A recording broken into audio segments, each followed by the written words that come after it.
The afternoon sun cast long shadows through the grimy windows of the city bus as it lurched to a stop at the corner of 5th and Morrison. Sarah Chen gripped the worn steering wheel with hands that had memorized every pothole and traffic pattern of Route 47 over the past 8 years. The vinyl seat beneath her had long since molded to her shape. A second skin earned through double shifts and weekend overtime that barely kept her studio apartment and her grandmother's nursing home bills afloat. The hydraulic doors wheezed open, and she glanced up from the fare collection screen to see him. He stood at the bottom of the bus steps, immaculate in a charcoal suit that probably cost more than her monthly salary, his dark hair swept back from a face that belonged on a movie screen rather than public transportation. Behind him, a sleek black town car idled at the curb, its tinted windows reflecting the afternoon light like obsidian mirrors. "Fare is $2.50. Sarah said automatically, her voice carrying the practiced neutrality of someone who'd learned long ago not to make assumptions about passengers based on their appearance. Rich people rode the bus sometimes, usually tourists who'd miscalculated their Uber budget or gotten lost trying to find some authentic city experience to photograph for social media. He climbed the steps with measured grace, each movement deliberate and controlled. Up close, she could see the fine fabric of his suit, the glint of expensive cufflinks at his wrists, the subtle scent of cologne that managed to cut through the bus's usual mixture of diesel fumes and too many bodies in too small a space. He pulled out a leather wallet, the kind that looked butter-soft and probably cost more than her weekly paycheck. "This should cover it," he said, his voice low and accented in a way she couldn't quite place. "Eastern European, maybe." He held out what looked like a $100 bill. Sarah stared at the crisp currency, then back up at his face. His eyes were dark, almost black in the shadowed interior of the bus, and they held an intensity that made her pulse quicken in a way she didn't want to examine. "The fare machine doesn't give change for hundreds," she said, keeping her tone professional. "I can't accept this." Something flickered across his expression, surprise, perhaps, or curiosity. "Keep the change," he said simply, as if offering a $97 tip to a bus driver was the most natural thing in the world. Behind him, the line of waiting passengers was growing restless. An elderly woman with a shopping cart shifted impatiently. A teenager with headphones glanced up from his phone long enough to register the holdup. Sarah felt the familiar pressure of the schedule, of the stops still ahead, of the complaint calls that would come if she ran too far behind. "I don't accept tips," she said, more firmly now. "Either you have the correct fare or you need to exit the bus." His eyebrows rose fractionally, and for a moment she saw something dangerous flash in those dark eyes. Then it was gone, replaced by what might have been amusement. "You're refusing money." "I'm refusing your money," Sarah corrected. She gestured toward the fare box. $2.50, exact change or a card?"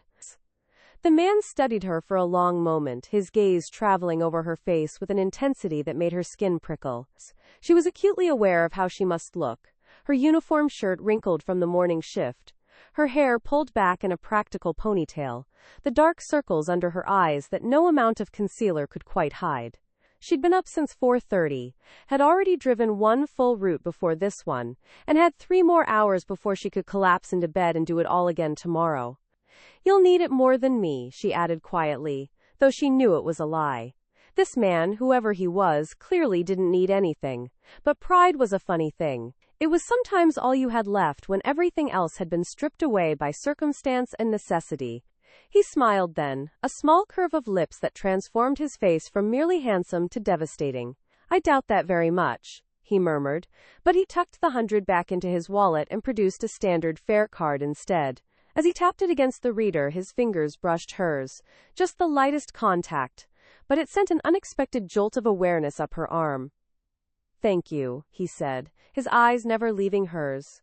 Then he moved down the aisle with that same controlled grace, choosing a seat near the middle where he could watch her through the wide rearview mirror. Sarah felt his gaze on her as she closed the doors and pulled back into traffic, as real and tangible as if he'd reached out and touched her again. The next 45 minutes passed in a blur of stops and starts, of passengers boarding and exiting, of announcements and transfers. But through it all, she was aware of him sitting there, motionless, watching. Not in a threatening way exactly, but with a focus that made her hyper-conscious of every movement, every adjustment of her hands on the wheel, every glance in the mirror. When they reached the downtown terminal, the end of her route, the bus emptied quickly. The after-work crowd was always eager to disperse, to get home or to dinner or to whatever evening plans awaited them. Sarah began her end-of-route checklist automatically, checking for forgotten items under seats, ensuring all the windows were secure. She was so focused on her routine that she didn't notice he hadn't exited, until she turned and found him still sitting there, watching her with those dark, intense eyes. "This is the last stop," she said, trying to keep the tremor out of her voice. The bus suddenly felt very empty, very quiet. Through the windows, she could see other drivers finishing their own routes, passengers streaming toward the subway entrance, the normal chaos of rush hour. But inside the bus, it was just the two of them. "I know," he said, standing and moving toward her with that predatory grace. He stopped at the front of the bus, close enough that she could see the faint shadow of stubble along his jaw, the way his suit jacket moved over broad shoulders. "I wanted to speak with you privately." Sarah's hand moved instinctively toward the emergency button near her seat, the one that would summon transit security. "If this is about the fare..." "It's not about the fare." He reached into his jacket, and Sarah's breath caught, her mind racing through a dozen terrible scenarios.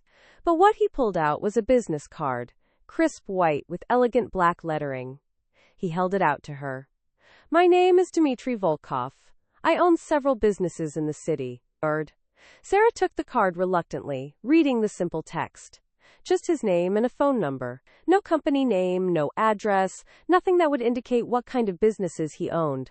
The lack of information was somehow more intimidating than if it had listed a dozen corporate titles. "What does this have to do with me?" she asked, though part of her already knew the answer. Men like this didn't ride public buses by accident. Didn't offer $100 tips for no reason. Didn't stay behind to have private conversations with drivers unless they wanted something. "You interest me," Dimitri said simply. His directness was almost shocking. "The way you refused my money, the way you looked at me, not impressed by the car or the suit, just focused on your job, on doing what needed to be done." He paused, his eyes searching her face. "When was the last time someone offered you help, Sarah?" The sound of her name and his accented voice sent another unwanted shiver down her spine. "How do you know my name?" He gestured toward her uniform shirt, where her name tag was pinned. Of course. She felt foolish for asking. "I don't need help," she said, echoing words she'd told herself 1,000 times. "I'm doing fine." "Are you?" His voice was gentle, but there was no pity in it. "Just observation. 3 jobs to pay for your grandmother's care facility. Student loans from a degree you never finished. An apartment in a neighborhood that isn't safe but is all you can afford." He held up a hand as her eyes widened in shock and anger. "I make it my business to know things, Sarah, especially about people who interest me." "You investigated me?" The violation of it cut deeper than it should have. She was nobody, invisible, just another working person trying to survive in a city that ate people like her for breakfast. What possible interest could she be to a man like him? "I observe," he corrected, "the calluses on your hands from more than just steering a wheel. The way you checked your phone during the brief stop at 32nd Street, probably reading a text from the nursing home. The efficiency of your movements, someone who can't afford to waste a single second because there's always another shift, another job, another responsibility." Sarah gripped the card so tightly it bent slightly in her fingers. "What do you want from me?" "To offer you a choice." Dimitri moved closer, not quite invading her space, but near enough that she had to tilt her head back slightly to maintain eye contact. "I have a proposition. A job that would pay considerably more than driving a bus. Enough that you could afford better care for your grandmother, finish your degree if you wanted, live somewhere safe." "I don't do that kind of work," Sarah said flatly, assumptions forming quickly despite her attempts to remain open-minded. To her surprise, Dimitri laughed, a genuine sound that transformed his face from imposing to almost boyish. "Not that kind of proposition. I need a driver, Sarah. A personal driver. Someone I can trust. Someone who isn't intimidated by me or by the situations I sometimes find myself in." His expression grew serious again. "Someone who would tell me no when I offer them a $100 tip they didn't earn." She stared at him, trying to process what he was suggesting. "You want me to be your chauffeur?" "I want you to drive me where I need to go, yes. But more than that, I want someone reliable. Someone who isn't part of my world. who doesn't have ulterior motives or ambitions within my organization. He paused, choosing his words carefully. My previous driver was with me for 20 years. He passed away 3 months ago, and I haven't found anyone I trust to replace him. Why me? Sarah asked himself. You don't know me. You don't know if I'm trustworthy or reliable beyond refusing a tip one time. Because you refused the money, Dimitri said, as if that explained everything. Do you know how rare that is? Most people, they see what I'm offering, and they take it without question. They don't think about why I'm offering it or what strings might be attached. You thought about it. You weighed it. And you made a choice based on your principles, even though that money would have made your life significantly easier. He held her gaze. That's the kind of person I need. Someone who makes decisions based on what's right, not just what's easy or profitable. Sarah wanted to laugh at the irony. Her principles. Her principles had kept her stuck in this cycle of barely surviving, of working herself to exhaustion just to maintain the status quo. Maybe if she'd been less principled, more willing to cut corners or accept questionable help, she wouldn't be in this situation. I need time to think about it, she said finally. Dimitri nodded, as if he'd expected this answer. Of course. Take the time you need. But Sarah? He waited until her eyes met his again. Don't take too long. Pride is admirable, but it's a cold comfort when you're exhausted and alone and wondering how much longer you can keep going. The words hit too close to home, cutting through her defenses to the raw truth beneath. How did he know? How could he possibly understand what it felt like to be so tired that even sleep didn't help? To be so worried about money that every unexpected expense felt like a potential catastrophe? He turned to leave, then paused at the top of the bus steps. One more thing. The offer isn't conditional on anything except you doing the job well. I'm not interested in using my position to pressure you into anything beyond driving. You have my word on that. Then he was gone, descending the steps and disappearing into the evening crowd. Sarah sat in the driver's seat for a long moment, staring at the business card in her hand. The white surface seemed to glow in the dimming light, a promise or a threat depending on how she looked at it. Her phone buzzed in her pocket. She pulled it out to see a text from the nursing home. Her grandmother had had another incident, nothing serious, but the staff thought Sarah should know. There was a suggestion at the end about increasing the level of care, which was code for more money, more hours of work, more sacrifices. Sarah looked at the card again, then at the empty bus around her. Tomorrow she'd be back here, driving the same route, seeing the same faces, living the same day on repeat. Or she could make a different choice. A dangerous choice, maybe, but at least it would be different.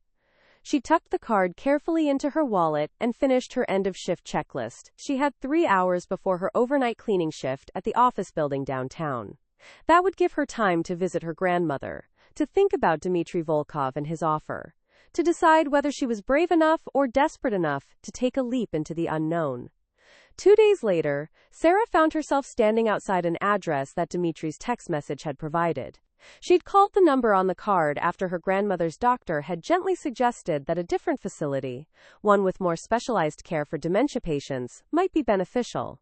Sarah had looked up the cost of such facilities and felt something inside her crack under the weight of the impossibility.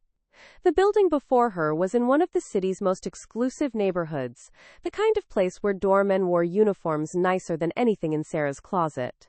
The modern architecture spoke of money, of power, of a world so far removed from her own that it might as well have been a different planet. She'd almost turned back 3 times during the bus ride here. Pride, that stubborn defender of her dignity, kept whispering that she should figure it out on her own, that accepting help from a stranger was dangerous, that men like Dimitri Volkov didn't make generous offers without expecting something in return. But then she thought about her grandmother, about the vacant look in her eyes during yesterday's visit, about how the current facility was clearly overwhelmed and understaffed. And she thought about her own exhaustion, the bone-deep weariness that no amount of sleep could cure. Maybe it was time to stop being so proud. Maybe it was time to accept that she couldn't do everything alone. With me. The doorman greeted her with professional courtesy that didn't quite hide his surprise at her appearance. She'd worn her best clothes, a simple blouse and slacks that were clean but clearly off the rack, and she knew she looked out of place in this gleaming lobby with its marble floors and abstract art that probably cost more than her car.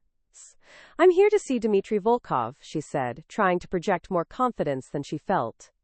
The doorman's expression shifted to something more respectful. Of course, Mr. Volkov is expecting you. Take the elevator to the penthouse. It requires a key. He handed her a small card. This will grant you access. The elevator ride seemed to last forever and no time at all. Sarah watched the floor numbers climb, her stomach doing nervous flips that had nothing to do with the motion. When the doors finally opened, they revealed not a hallway but an entryway that led directly into a sprawling apartment with floor-to-ceiling windows overlooking the city. Dimitri stood by those windows, his back to her, silhouetted against the afternoon light. He turned as she stepped out of the elevator, and she saw that he'd traded the suit for more casual clothes, dark jeans, and a black shirt that somehow made him look more dangerous rather than less formal. You came, he said, and there was something in his voice that suggested he hadn't been certain she would. I almost didn't, Sarah admitted. Honesty seemed like the only policy with a man who'd already demonstrated he could see through her carefully constructed defenses. But you're here now. He gestured toward a seating area near the windows. Please, sit. Can I get you something to drink? Water would be fine. She perched on the edge of an expensive-looking sofa, hyper-aware of her surroundings, of the wealth displayed so casually in this space.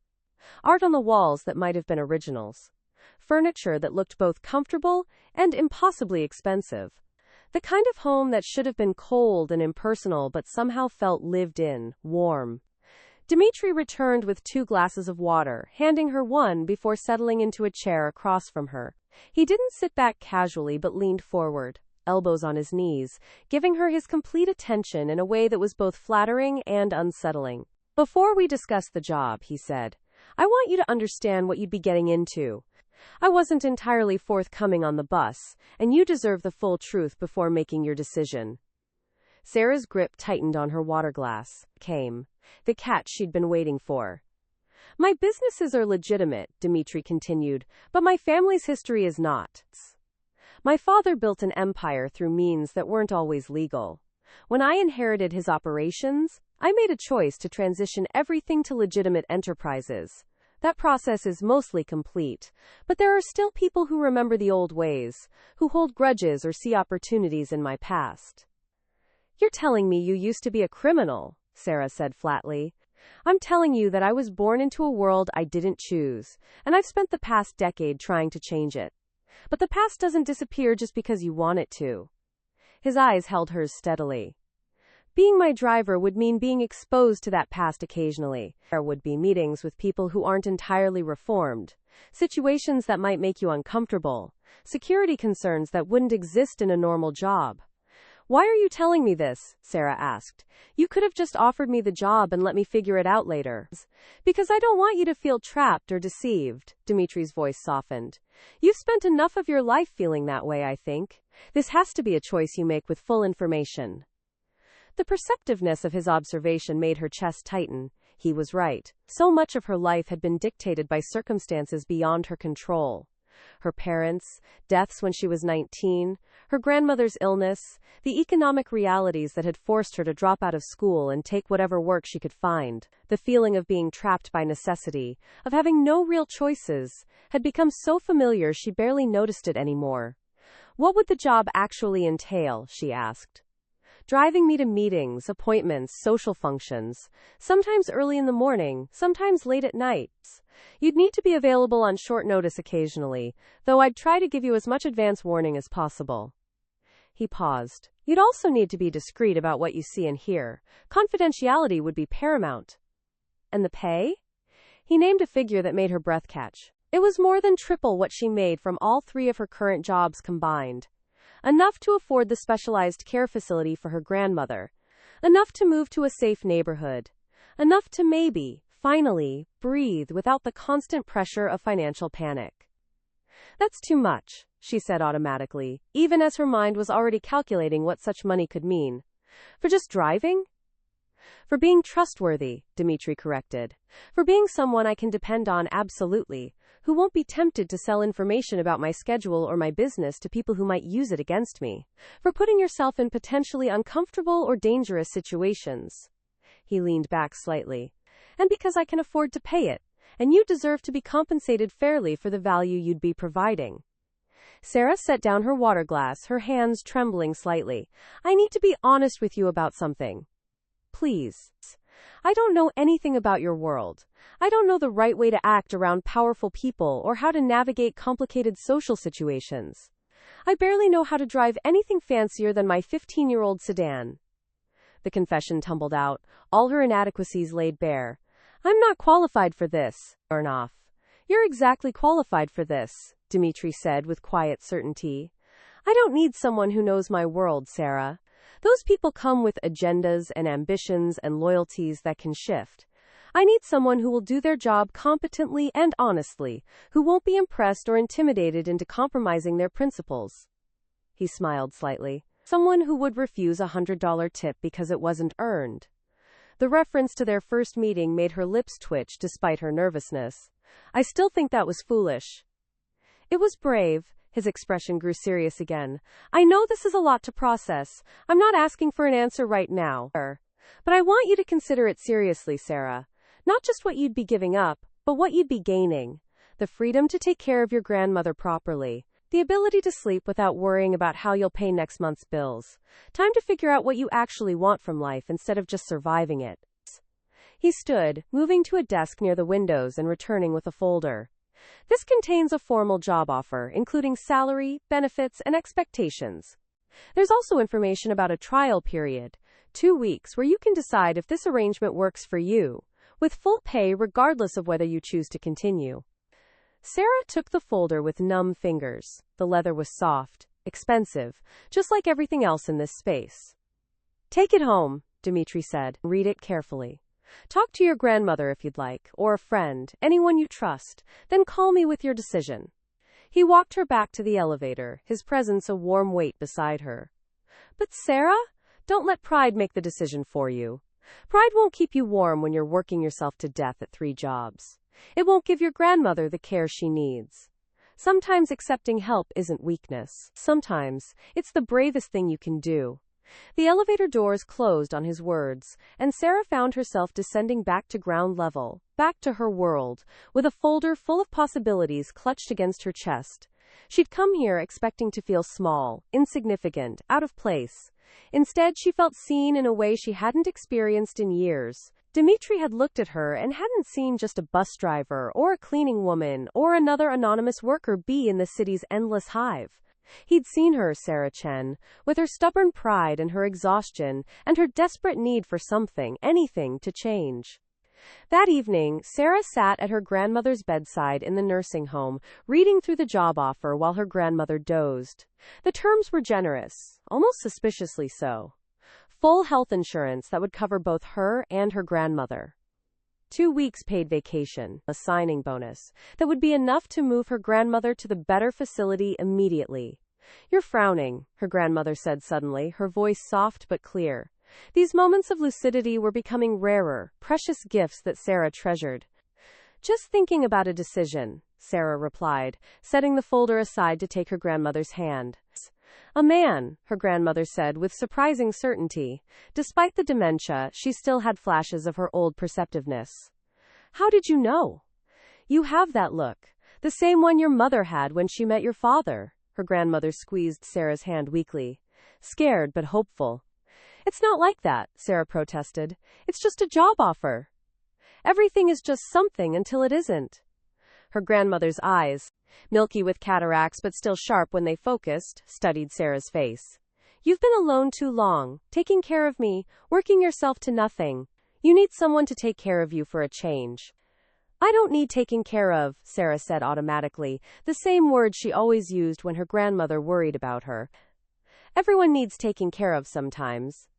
Her grandmother's voice was fading, slipping back into the fog that claimed her more and more often. Promise me you'll let yourself be happy, Sarah. Promise me you won't spend your life being so scared of depending on someone that you never let anyone close. Within minutes, her grandmother was asleep again, leaving Sarah alone with thoughts that wouldn't quiet. She looked at the folder again, at the offer that could change everything. Dimitri had been right about so many things. Her exhaustion, her financial desperation, her pride that kept her isolated and struggling alone. But he'd been wrong about one thing. This wasn't just about accepting help. It was about trusting someone she barely knew, with not just her livelihood but her entire future. It was about stepping into a world she didn't understand, with dangers she couldn't fully anticipate. It was about putting herself in a position where she'd be dependent on Dimitri Volkov's continued goodwill and employment. But wasn't she already dependent? On the bus company that could fire her for any reason. On the cleaning service that paid minimum wage and offered no benefits. On the catering company that gave her sporadic weekend work. At least with Dimitri, she'd be depending on someone who seemed to value loyalty and honesty. Someone who'd sought her out specifically because of her character rather than despite it. Sarah pulled out her phone and stared at Dimitri's number for a long moment. Then, before she could talk herself out of it, she typed a message. "I'll take the trial period. When do I start?" His response came almost immediately. "Tomorrow morning. I'll have a car pick you up at 6. And Sarah? Thank you for trusting me." She looked at her grandmother's sleeping face, at the institutional walls of the nursing home, at the worn fabric of her own clothes. Then she looked at the folder with its promise of something different, something better. Maybe trust was a risk, but so was staying where she was, grinding herself down to nothing in the name of independence. Tomorrow, her life would change. Whether for better or worse, she'd find out soon enough. But at least she'd made the choice herself, with her eyes open, and maybe that was what bravery really looked like. Not fearlessness, but choosing to act despite the fear. The car that picked Sarah up the next morning was not what she expected. Instead of the intimidating town car from 2 days ago, it was a practical sedan, dark blue and understated. The driver who emerged to open her door was a woman in her 40s, with kind eyes and a professional demeanor. "Ms. Chen, I'm Elena. Mr. Volkov asked me to bring you to the garage where you'll be working." She smiled at Sarah's evident confusion. "I'm his daytime driver. You'll be taking over the evening and special assignment shifts." The revelation that she wasn't replacing anyone but joining a team eased some of Sarah's nervousness. During the drive, Elena chatted easily about the job, offering advice with the comfortable authority of someone who'd been doing this work for years. "Mr. Volkov seems demanding," Elena said as they navigated through morning traffic, "but he's fair. He doesn't ask for anything unreasonable, and he respects boundaries. The previous evening driver retired last year, and we've been managing with a rotation of substitutes, but it hasn't been ideal." "Why did the other driver retire?" Sarah asked. "Health issues. He was with Mr. Volkov's father originally, then stayed on after the transition. Dimitri, Mr. Volkov made sure he had the best care possible. Visits him every few weeks." Elena glanced at Sarah. "He takes care of the people who are loyal to him." They arrived at a private garage in an upscale neighborhood, the kind of place Sarah had driven past countless times without noticing. Inside, the space was immaculate, lined with vehicles that ranged from practical to luxurious. Dimitri stood near a black SUV, dressed in another perfectly tailored suit, speaking with a man Sarah recognized as the driver of the town car from their first meeting. He looked up as they entered, and his expression shifted into something warm and welcoming. "Sarah, I'm glad you're here." He approached, his movements measured, giving her space. "Elena, thank you. Could you give us a moment?" Once they were alone, Dimitri's demeanor became more serious. "I want to be clear about something before we begin. If at any point during these 2 weeks you feel uncomfortable or unsafe, you can walk away. No questions, no judgment, and I'll still make sure your grandmother has the care she needs."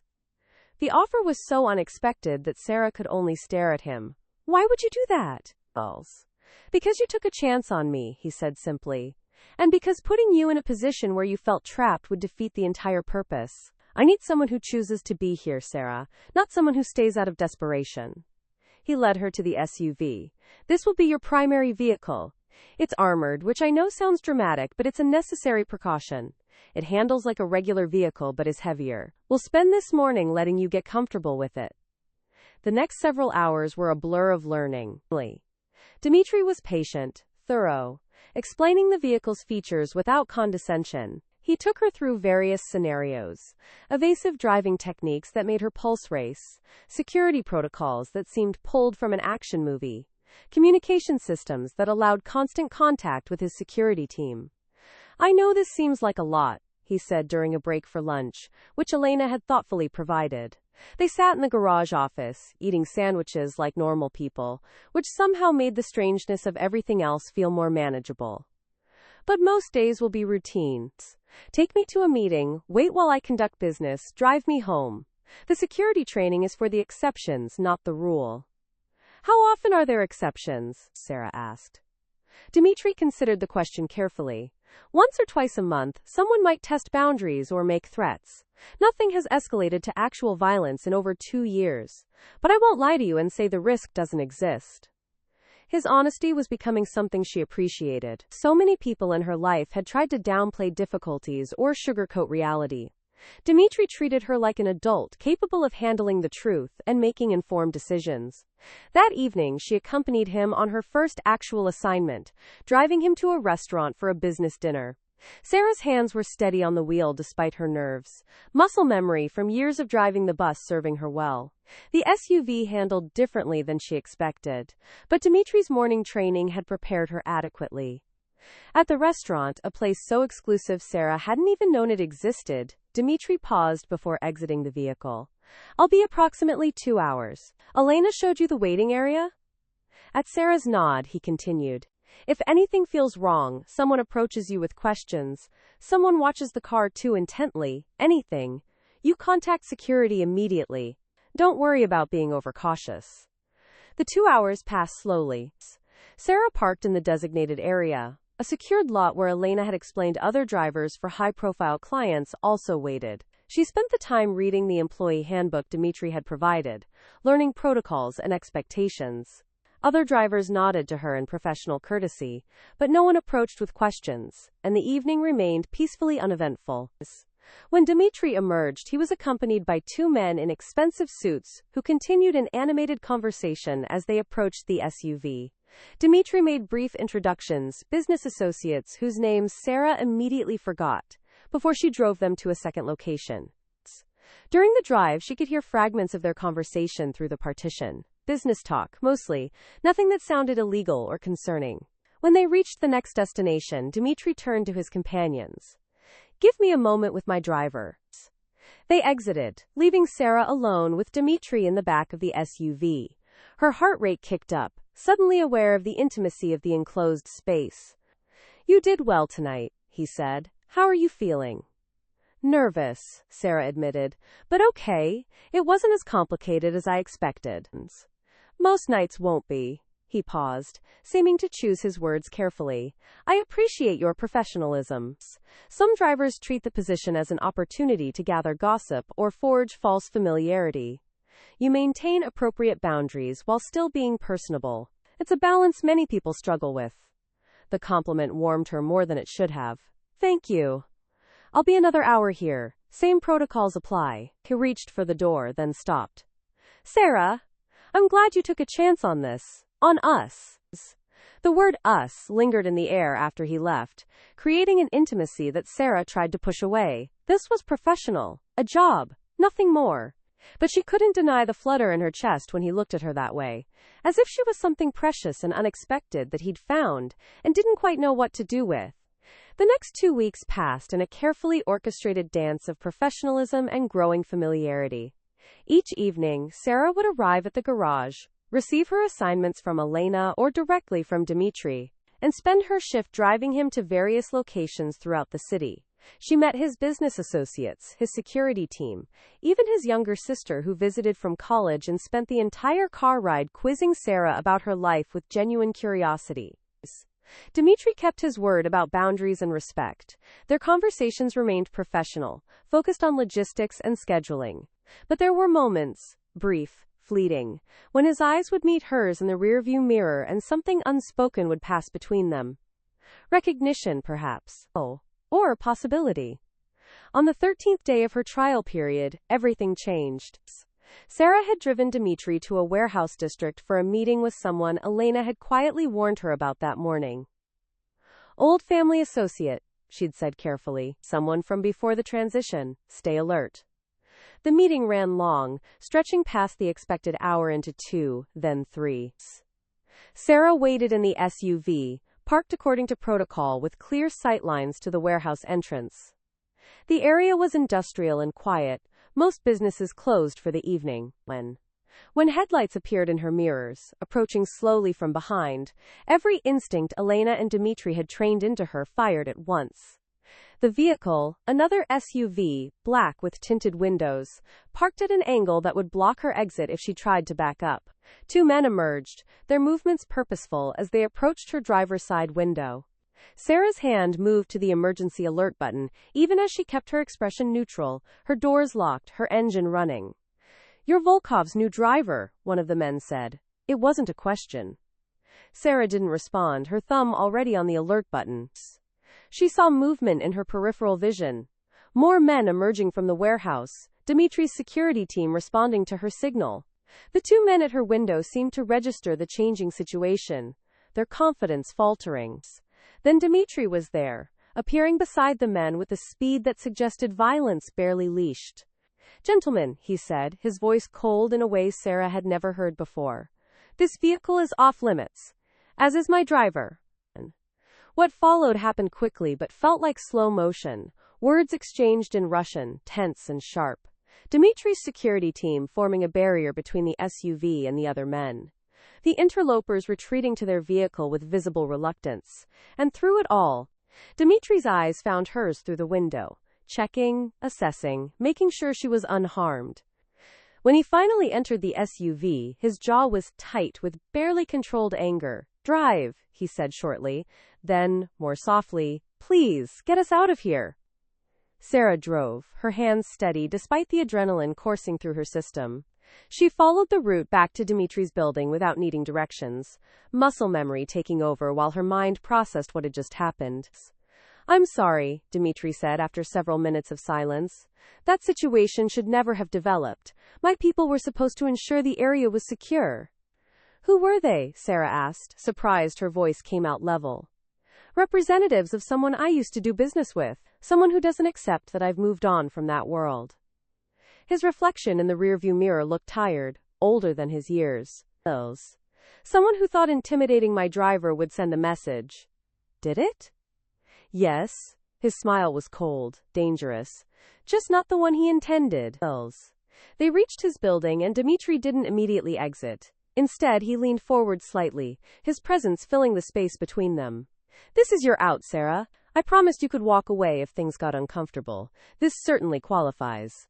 Sarah thought about the two men approaching her window, about the tension and implied threat in the situation. It should have terrified her. By all rights, she should have been ready to quit immediately. But instead, she found herself thinking about how quickly Dimitri had appeared, about the look in his eyes when he checked to make sure she was safe, about the way his security team had responded to her alert without hesitation. Proof that the protocols weren't just theater but genuine protection. "Is this normal?" she asked. "What happened tonight?" "No," Dimitri said immediately. "The people I do business with now understand the rules. This was an exception. Someone from the old world testing boundaries. It won't happen again." "Because you'll make sure it doesn't?" "Yes." Lawson. The certainty in his voice should have been frightening. Instead, it was oddly reassuring. Sarah turned in her seat to look at him directly, not through the mirror. "I'm not quitting." Something shifted in Dimitri's expression, surprise giving way to something warmer. "You're sure?" "I handled it, didn't I? Followed protocols. Stayed safe. Got you out of there when you needed to leave." She allowed herself a small smile. "Besides, we're only on day 13. I want to finish the trial period." Sarah, the way he said her name was different now, waited with something she couldn't quite identify. "You continue to surprise me." Zapped. "Good," she said, turning back to face forward. "Wouldn't want to be predictable." His soft laugh filled the vehicle, breaking the tension. When he finally exited, he paused with the door half open. "Tomorrow evening, same time. And Sarah? Thank you for staying." That night, lying in her new apartment, she'd moved the previous week with Dimitri's assistance. Sarah replayed the evening's events. She should have been frightened. Should have recognized the situation as confirmation that this job was too dangerous, too far outside her normal world. Instead, she felt oddly exhilarated. For the first time in years, she'd faced a crisis that wasn't about money or exhaustion, but about actual danger. And she'd handled it. She'd been competent, capable, valuable. The next day was technically her day off, but Dimitri called mid-morning. "How are you feeling?" he asked without preamble. "Fine. A little wired still, but fine. I'd like to take you to dinner." The request was so unexpected that Sarah didn't immediately respond. "Not as your employer," Dimitri continued. "As someone who wants to get to know you better. Someone who's been wanting to ask since the day you refused my $100 tip but thought it would be inappropriate given our professional relationship." Sarah's heart did something complicated in her chest. "And now?" "Now I realize that life is too short to worry about appropriate timing, and that if I don't tell you how remarkable I think you are, I'll regret it." He paused. "You can say no, Sarah. It won't affect your job. I meant what I said about boundaries and respect." She should say no, should maintain the professional distance that had served her well these past 2 weeks. Should remember that he was her employer, that getting involved with him would complicate everything. That men with his kind of power and wealth existed in a different stratosphere than women like hers. But she thought about her grandmother's words. "Promise me you won't spend your life being so scared of depending on someone that you never let anyone close." And she thought about how Dimitri looked at her, not like a convenient employee or a problem to be solved, but like someone interesting and valued, someone worth knowing. "Where and when?" she heard herself say. His exhale suggested relief. "I'll pick you up at 7 and sever. Where whatever makes you comfortable. This isn't about impressing anyone, it's just 2 people having a meal together." The rest of the day passed in a blur of nervous anticipation. Sarah changed outfits 3 times before settling on a simple dress that Elena had helped her pick out during a shopping trip the previous weekend. Dimitri's idea, providing his new driver with an appropriate wardrobe for various occasions. It was the nicest thing Sarah had ever owned. Deep blue and elegantly simple. When Dimitri arrived promptly at 7, he wasn't in his usual suit, but casual slacks and a button-down shirt with the sleeves rolled to his elbows. The less formal look somehow made him more attractive, more accessible. He stared at her for a long moment before smiling. "You look beautiful." "Way. Thank you," Sarah said, her cheeks warming. "You look different, good different."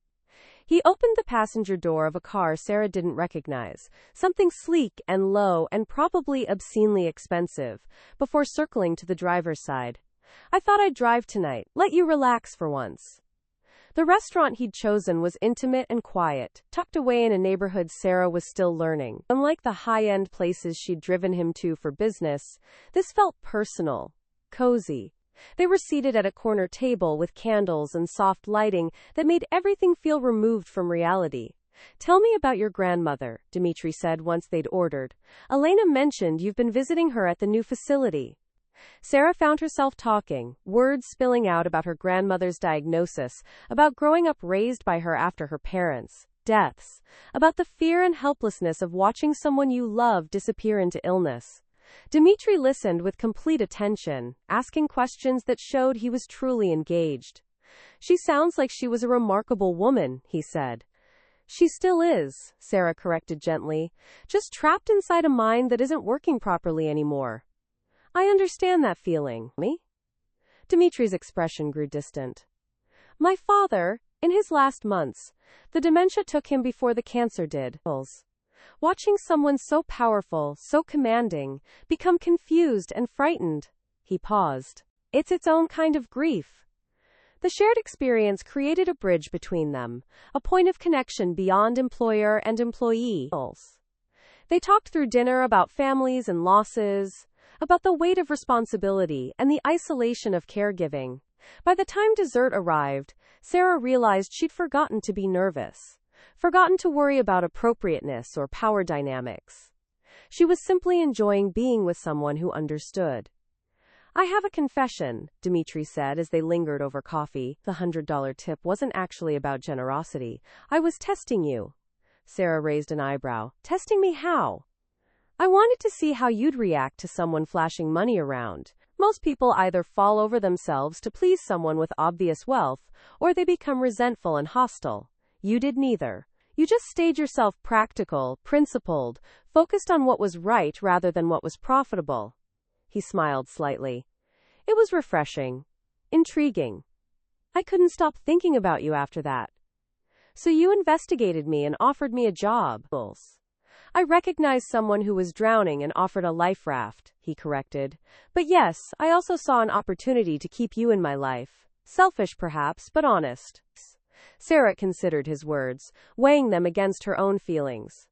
I'm not sophisticated like the women you probably usually date. I don't know how to navigate your world, how to act at high society functions, how to...